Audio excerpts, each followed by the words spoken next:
Next 9 news में आपका बहुत बहुत स्वागत है। मैं हूं आपके साथ अबरारुल हक रहमान। दर्शकों, एक बड़े मामले की तरफ हम रुख कर लेते हैं। दरअसल इंडिया गठबंधन की बैठक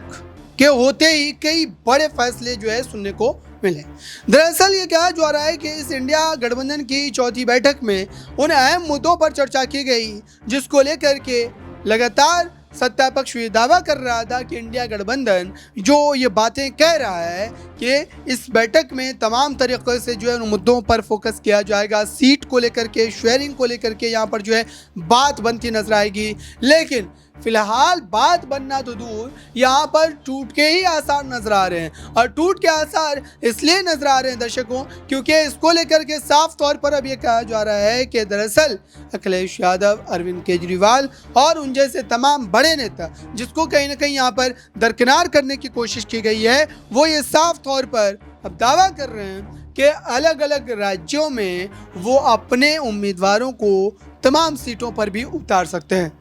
इस बात को मैं इसलिए भी कह पा रहा हूं दर्शकों, क्योंकि अरविंद केजरीवाल ने पहले ही इस पूरे मामले को लेकर के इस रिपोर्ट के हवाले से भी मैं आपको बता दूं, अरविंद केजरीवाल ने कहा कि पंजाब की सभी सीटों पर वो अपने उम्मीदवार को उतारेंगे। और अब सोचिए कि पंजाब की अगर सभी सीटों पर वो अपने उम्मीदवार को उतारेंगे तो फिर गठबंधन की स्थिति कहाँ रह जाती है, गठबंधन का मामला कहाँ रह जाता है। और अब ऐसे में आज की बैठक में क्या सारी बातें हुई, इसको लेकर के ये दावे किए जा रहे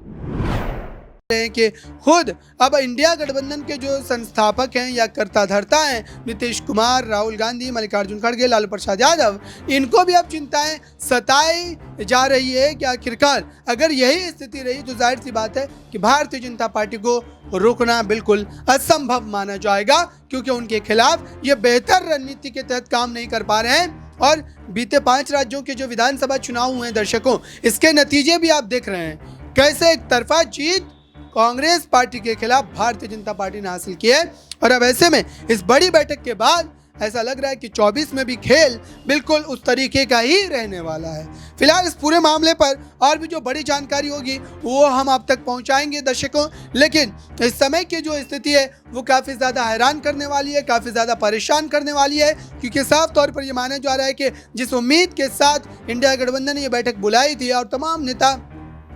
दूर से जो है सफ़र तय करके दिल्ली में पहुंचे थे, दरअसल उनको भी एक बड़ा झटका लगा है, क्योंकि यहाँ पर नेतृत्व को लेकर के भी मामला फंसता हुआ नजर आ रहा है। और आज ही भारतीय जनता पार्टी ने भी अपनी संसदीय दल की बैठक बुलाई है, लगभग जो है उसमें एनडीए के तमाम चेहरे शामिल है। तो दोनों ही बैठक आज हुई है दर्शकों, और दोनों ही बैठक के होने का मतलब यह है कि 2024 की सुगबुगाहट अब पूरी तरीके से तेज हो गई है और उसको लेकर के रणनीतिबद्ध तरीके से दोनों ही गठबंधन अब काम करने शुरू कर चुके हैं। फिलहाल इस खास रिपोर्ट में बस इतना ही। जुड़े रहें बड़ी खबरों के लिए नेक्स्ट 9 न्यूज़ के साथ।